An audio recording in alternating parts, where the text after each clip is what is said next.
In 2026, the headphones market is a mess. You either find ultra cheap products with zero quality control or you have to empty your entire wallet for a pair of big brand headphones. But there is still a massive use case for a solid middle ground. Enter the Soundcore by Anker Q20i. Is this the budget savior we've been waiting for, or is it a cheap plastic ripoff? Let's not waste time and get into the review. For the design, let's be honest, it's generic. It features an over-ear design that does not stand out, but it doesn't look odd on your head either. The plastic definitely feels cheap to hold, but that actually works in its favor because it makes the headphones incredibly lightweight. They fold up nicely, very similar to the Sony XM3s, making them easy to carry around. However, my biggest gripe with this is that they don't come with a travel pouch. If you throw these in your bag, they are going to catch dirt and scratches instantly.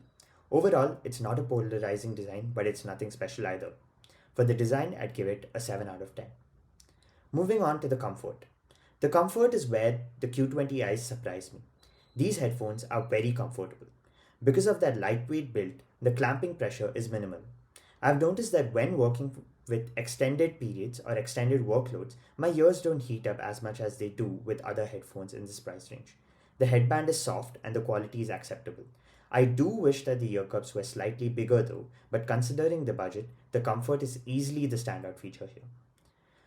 For the comfort, I'd give it an 8.5 out of 10. Moving on to the sound and ANC. Out of the box, the sound profile is quite flat. Now don't take that as a downside. While most users prefer a punchy sound, this covers all ranges without trying too hard. The highs and mids are decent, but the lows feel kind of artificially boosted. It lacks that physical punch or liveliness that you get from high end gear, but it excels for media consumption. Watching shows or YouTube on this is great. But if you need a little bit more bass, there is a bass up mode though, but it does sound a little bit artificial to me. Luckily, you get a fully adjustable EQ in the app, something many other brands don't offer at this price point. Regarding the noise control, the transparency mode is near useless. However, the noise cancellation is effective. It's subtle, and when paired with music, you don't feel that uncomfortable vacuum pressure. Without music, it's okay, but with music, it performs very well. It's suited for people who travel. I would give the sound and ANC a 7 out of 10.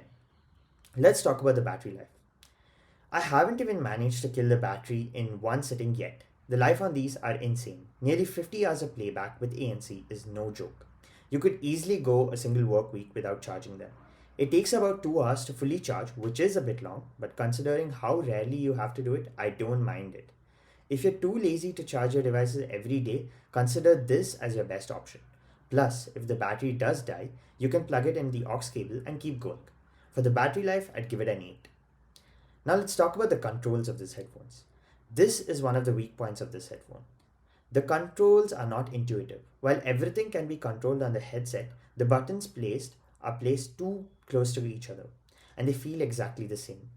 I much prefer the distinct nubs on the older Sennheisers. Here you will find yourself clicking the wrong button constantly until you build up your muscle memory. There are no fancy switches or touch gestures here, it's just the clumsy buttons. So for the controls, I'd give it a 5.5 out of 10. Now let's talk about the connectivity and the app. These headphones are slightly on the older side and they still rock Bluetooth 5.2. That is a bit dated for 2026, but the range is quite decent. The killer feature here is dual pairing, something that brands usually omit at this price range. And with this, you can connect your laptop and your phone simultaneously. The Soundcore app does feel a little cheap compared to the Nothing or the Sony apps, but it functions perfectly well. You also get a USB-C port for charging, thankfully, and a 3.55mm headphone jack for wired use. And the cable included is a little flimsy, but it does the job. The overall verdict is that the Soundcore by Anker Q20i is a solid, no nonsense option for a working professional or a student. If your goal is to have a reliable pair of headphones that withstand the daily grind without breaking the bank, this is it. It's not a luxury product, it's a utility. Its USP lies in its simplicity and value. If Anker fixes the button layout, throws in a travel case the next time, they will have a perfect product on their hands. But for now, it's a solid recommend. Okay, so that was the review. Do let us know what do you think of this shorter format of tech reviews, like around 5 to 6 minutes. And if you have any questions about the headphones, anything more specific that you want to know, you can drop a comment and Gautam we'll try to answer it. And yeah, hopefully more tech reviews and tech related content also coming your way. To click here to watch the AirPods review which I had done of the AirPods 4, and click here to watch the Windows versus Mac comparison we had done last year, and I'll see you there. Bye.